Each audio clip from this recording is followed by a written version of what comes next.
ॐ वसुदेवं सुतं देवं कंसचाणूरमर्दनं देवकी परमानन्दं कृष्णवन्दे जगद्गुरुं कृष्णवन्दे जगद्गुरुम्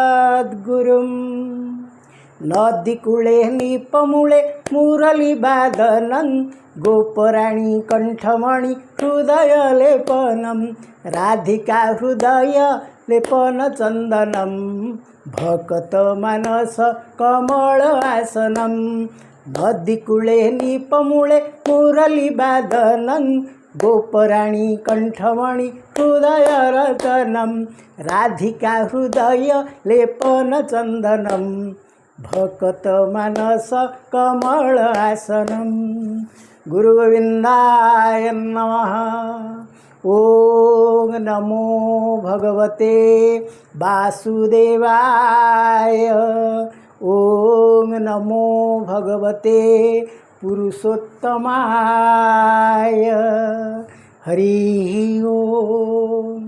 प्रिय सज्जनवृंद, आजिर ए भागवत पठन और प्रवचनर पावन परिसर को आपण मानक स्वागत जनाऊँ।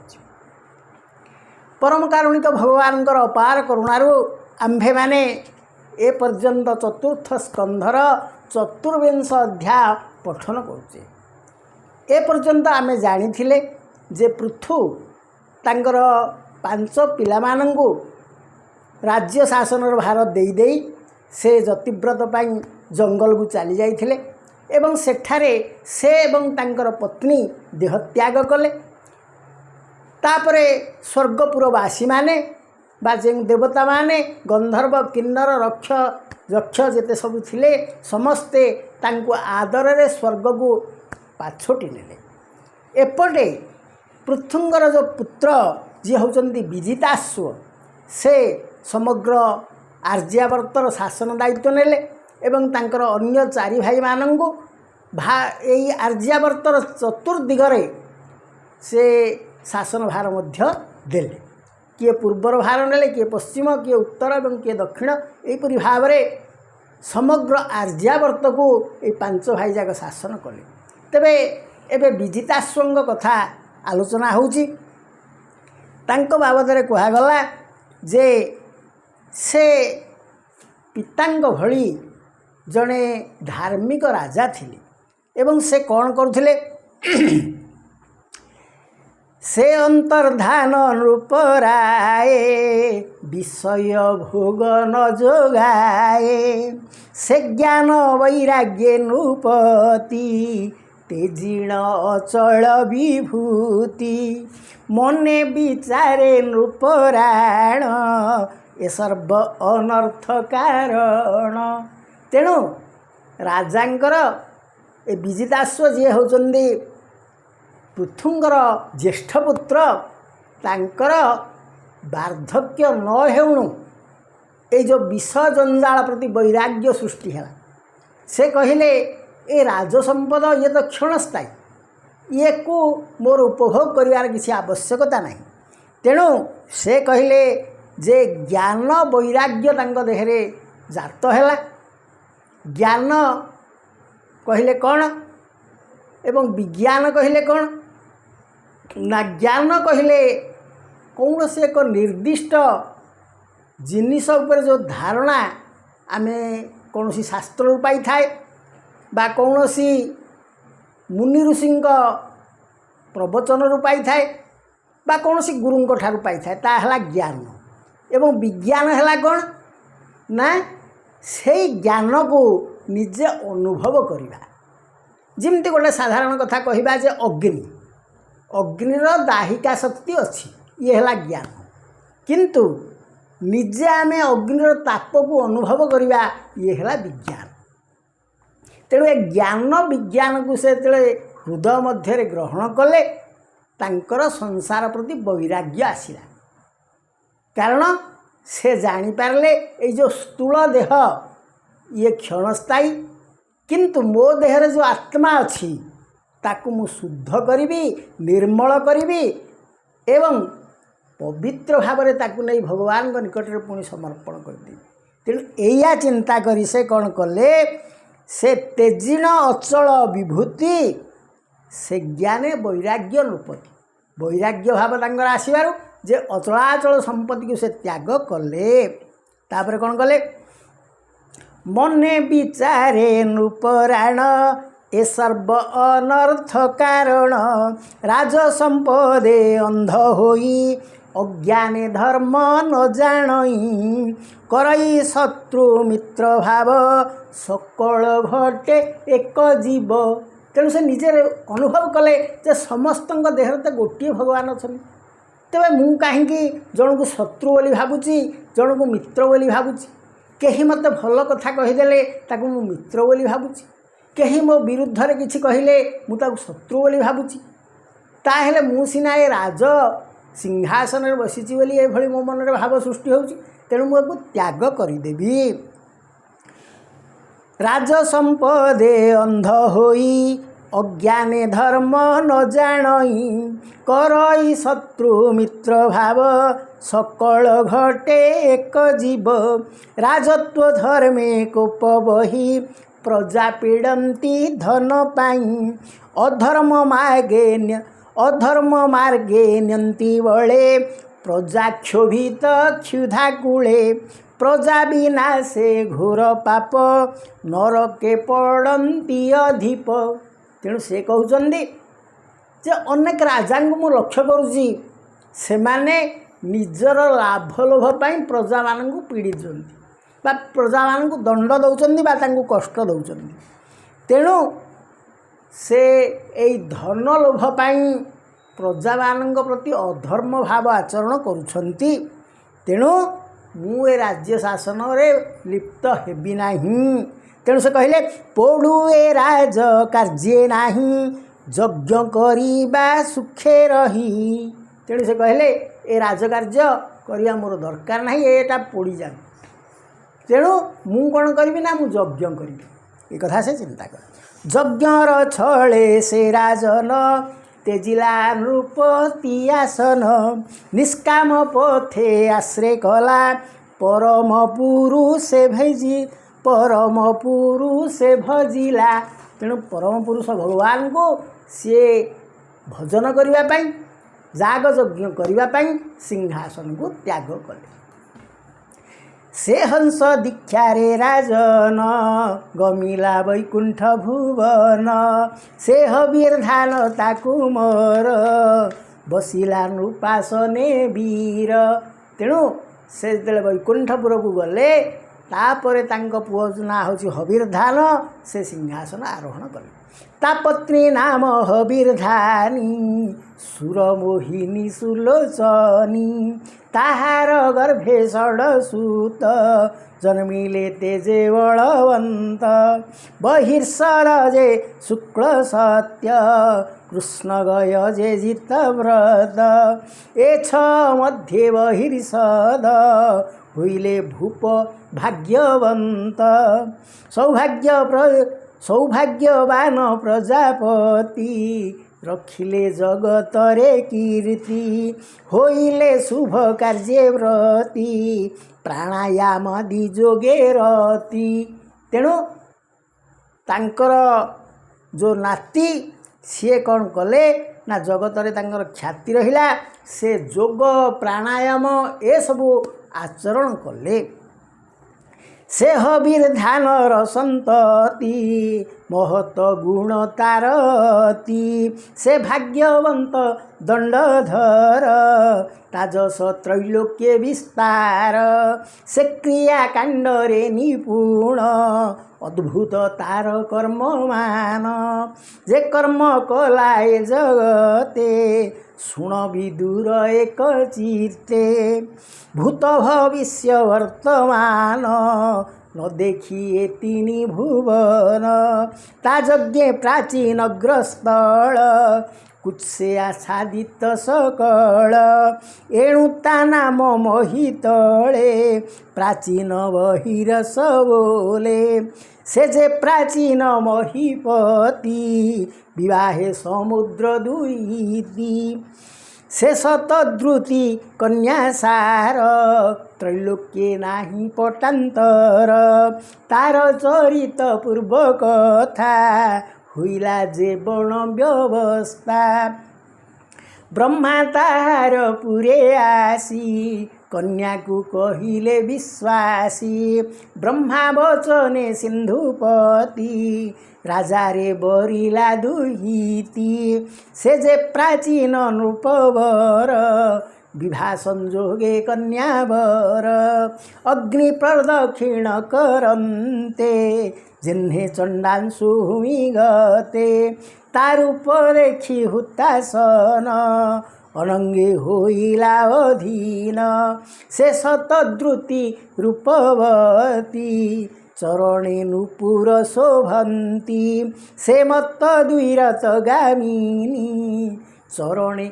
नुपुर स्वधनी श्रवणे अनंग पीडित मूर्ख पंडित शुभवंत तारूप देखि बुद्ध जने मोहे पडिले हत ज्ञाने अमर किन्नर उरग सिद्धचारण खग मृग इत्यादि पशु जीव जेते तारूपे होइले मोहिते ता प्रति तुल्य ए जगते न देखि स्वर्ग मर्त्य गते प्राचीन रही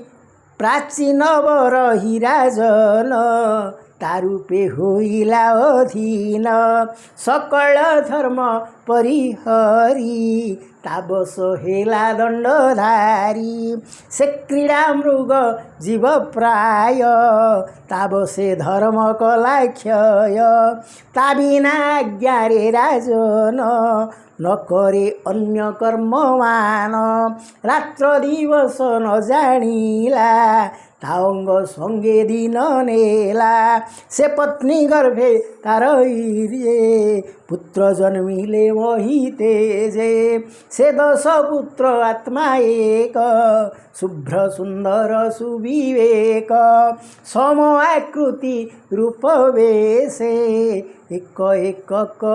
एकई नाम प्रचेत से ताहांकु चाहिँ नृपवर भुइला प्रजा सृष्टि कर तक्षणे पिता आज्ञा पाई से जे प्रचेता 10 भाई तप साधने आगमन पत्थरे भेटिले ईशान वृषभ वाहने महेश डम्बरु वाद्यनाद घोष तेरे ए जो राजा होउचंदी प्राचीन बहिर राजन तारूपे होइला अधीन प्राचीन बही बोली जो राजा तांकर 10टी पुत्र हेले एवं से 10 पुत्रंगु से प्रचेतस नाम रे विदित हेले तेबे से पुओ मानंकु राजा कहिले जे तुमे प्रजा सृष्टि कर तेणु से माने कारण सेतेबेले पृथ्वी सृष्टिर आद्यारंभ कथा तेणु पृथ्वी रे सृष्टि बढ़िवार अछि जनसंख्या बढ़िवार अछि तेणु सेथिपाई से कहले जे तुमे वर्तमान सृष्टि कर तेणु से माने तक्षणे पिता आज्ञा पाई से जे प्रचेता 10 भाई तेणु 10 भाई प्रचेता प्रजा सृष्टि करिया पाई बाहरले एवं से तपस्या करने उद्देश्य गले गला बेले बाटे भगवान शंकर को से देखिले तापर कौन है आलोचना करवा दम्बरु वाद्य नाद घोष वृषभ वाहने महेश शिरे शुद्धांशु शोभाकर जाह्नवी स्रवे जटाभार दीर्घे उचारी मुख नाम राम गोविंद कृष्ण श्याम गोविंद गोपाल श्रीहरि हे ऋषिकेश दैतारी आनंदे रोम पुलकित प्रेम गदगदे अश्रुपात एमंत समय कुमर दर्शन कले देवहर भेटिले पूर्व पुण्य फले जाना मधरी अंत काले प्राणी तरंती अघार्णव से जे ସେ ଶିବଦେବଙ୍କୁ ଦୁର୍ଲଭ ପ୍ରାଣୀ ତରନ୍ତି ଅଘାର୍ଣ୍ଣବ ସେ ଶିବଦେବଙ୍କୁ ଦୁର୍ଲଭ ତାହାଙ୍କୁ ଚାହିଣ ଗିରିଶ ବୋଲନ୍ତି ଶୁଣ ବାଳ ଶିଷ୍ୟ କାହାର ପୁତ୍ର ତୁମ୍ଭେ ମାନେ କି ନାମ ଗୋତ୍ର କିବା ନାନେ ବୟ ପ୍ରକୃତି ସମଦୃଶ ବାଳ ନବୀନ ତୁମ୍ଭ ଦଶ କି ଅର୍ଥେ ଶ୍ରମେ ଆଗମନ କହ ସଂଶୟ ତେଜି ମନ ସେ ବେଦ ବାକ୍ୟ ସୁମଧୁର ଅମୃତ ଜିଣି ସୁଧାକର ଶୁଣି ସନ୍ତୋଷ ଦଶ ଭାଇ ବୋଲନ୍ତି ଶିରେ କର ଦେଇ ଶୁଣିମା ପ୍ରଭୁ ଦେବ ଈଶ ପ୍ରଚେତା ନାମେ ଆମ୍ଭେ ଦଶ ସୁପ୍ରାଚୀନ ଅଗ୍ରେ ଅଧିପତି ତା ବୀର୍ଯ୍ୟେ ଆମ୍ଭ ଉତ୍ତପତି ପିତା ବଚନେ ତପର୍ଥେ ଅଇଲୁ ପ୍ରାଚୀ ଦିଗପଥେ କଠୋର ତପ ସିଦ୍ଧ କରି ଭାବେ ସେ ବିଭୁନର ହରି ତୁମ୍ଭ ଦର୍ଶନେ ଯୋଗେଶ୍ୱର ଆମ୍ଭ ସଂଶୟ ହେଉ ଦୂର ସେ ବାଳ ବାକ୍ୟେ ଉମା ସାଇଁ ସନ୍ତୋଷେ ତାଙ୍କୁ ଦୀକ୍ଷା ଦେଇ ସେ ତପେ ତୋଷୀ ଭଗବାନ ଆନନ୍ଦେ ଗଲେ ନିଜ ସ୍ଥାନ ଶୁଣ ବିଦୁର ବିପରୀତ ପୁଣି ସଂଶୟ କରି ଚିତ୍ତ କହେ ମୈତ୍ରେୟ ମୁଖ ଚାହିଁ ଅଦ୍ଭୁତ କହିଲ ଗୋସାଇଁ ନରେ ଅମରେ କାହିଁ ସଙ୍ଗ କେଶନେ ହୋଇଲା ସଂଯୋଗ ଏ ବଡ଼ ସଂଶୟ ମୋ ଚିତ୍ତେ ଭୂମୁନି ଫେଡ଼ି କହ ମୋତେ ଯେ କାଳ ରୁଦ୍ରେ ରୂପ ସ୍ଥିତି ଉତ୍ପତ୍ତି ପାଳିଣ ନାସନ୍ତି ସେ ଯେ ପ୍ରଚେତା ଭାଇ ଦଶ କି ରୂପେ କଲେ ତାଙ୍କୁ ତୋଷ ଦେବେ ମାନବେ ଭେଟ କାହିଁ ସେ ଯେ ଭେଟିଲେ ଉମା ସାଇଁ ଅତି ଦୁର୍ଲଭ ମୁଖ୍ୟ ସଙ୍ଗ ଅତି ଦୁର୍ଲଭ ମୁଖ୍ୟ ଅଙ୍ଗ ମନୁଷ୍ୟ ହୋଇଲେ ସଂଯୋଗ ବିମୁକ୍ତ ସଙ୍ଗେ ଯୋଗୀ ଜନେ ୟାଙ୍କୁ ଭାବନ୍ତି ତତ୍ତ୍ୱଜ୍ଞାନେ ଧ୍ୟାନ ଧାରଣେ ନ ଦେଖନ୍ତି କେହ୍ନେ ତୋଷିଲେ କାଳମୂର୍ତ୍ତି। ତେଣୁ ମୈତ୍ରେୟ ଯେତେବେଳେ କହିଦେଲେ ଯେ ଭଗବାନ ଶଙ୍କରଙ୍କୁ ପ୍ରଚେତା ଦଶ ଭାଇ ନିଜର ପରିଚୟ ଦେଲେ ଏବଂ ସେମାନେ ତପସ୍ୟା କରିବା ପାଇଁ ଯାଉଛନ୍ତି ଏ କଥା ଯେତେବେଳେ କହିଲେ ସେତେବେଳେ ଭଗବାନ ଶଙ୍କର ତାଙ୍କୁ ଦୀକ୍ଷା ଦେଲେ କହିଲେ ମୁଁ ତୁମର ଗୁରୁ ସଦୃଶ ତୁମକୁ ଦୀକ୍ଷା ଦେଉଛି ତୁମେ ଏଇ ମନ୍ତ୍ର ନିଅ ଏଇ ମନ୍ତ୍ରରେ ଭଗବାନଙ୍କୁ ଯଦି ଡାକିବ ସେଇ କୃଷ୍ଣ କେଶବ ମୁରାରୀ ହୃଷିକେଶ ଭଗବାନ ବିଷ୍ଣୁ ତୁମ ଉପରେ ସନ୍ତୁଷ୍ଟ। ତେଣୁ ଏ କଥା ଯେତେବେଳେ ମୈତ୍ରେୟ ବିଦୁରଙ୍କୁ କହିଦେଲେ ବିଦୁର ଆଶ୍ଚର୍ଯ୍ୟ ହେଲେ କହିଲେ ଇଏ କିଭଳି କଥା ଯେଉଁ ଦେବଦେବ ମହାଦେବଙ୍କୁ ତପସ୍ୟା କଲେ କେତେ ଯୁଗ ଲାଗିଯାଏ ସିଦ୍ଧ ହେବା ପାଇଁ ବା ତାଙ୍କ ଦର୍ଶନ ପାଇବା ପାଇଁ ତାଙ୍କଠୁ ଆଶୀର୍ବାଦ ପାଇବା ପାଇଁ ତେବେ ଏ ପ୍ରଚେତ ଦଶ ଭାଇ ଇଏ କ'ଣ ଏମିତି କଲେ ଯେ ଦେବତାଙ୍କ ସହିତ ତାଙ୍କର ମିଳନ ହୋଇଗଲା ଇଏ ତ ନର ସେ ତ ହେଉଛନ୍ତି ଦେବତା ନର ଆଉ ଦେବତାଙ୍କ ଭିତରେ କେମିତି ଏତେ ସହଜରେ ଯୋଗାଯୋଗ ହୋଇଗଲା ଯୋଗାଯୋଗ ତ ହୋଇଗଲା ଯାହା ସେ ପୁଣି ତାଙ୍କଠାରୁ ଆଶୀର୍ବାଦ ଯୁକ୍ତ ହେଲେ ଏକଥା କିପରି ସମ୍ଭବ ହେଲା ମୋତେ ଟିକେ ବୁଝେଇକିରି କହନ୍ତୁ।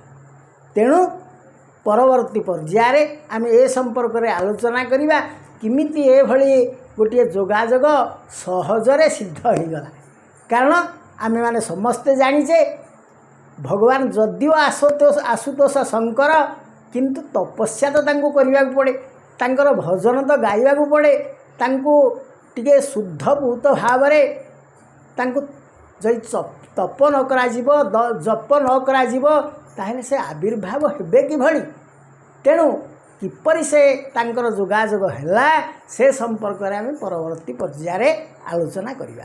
ଆଜିର ଭାଗବତ ବାଣୀକୁ ଏଇଠି ବିଶ୍ରାମ ଦେବା। ओम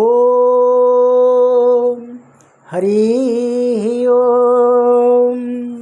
सर्वे भवन्तु सुखिनः, सर्वे सन्तु निरामया, सर्वे भद्राणि पश्यन्तु, मा कश्चित् दुःखभाग् भवेत्।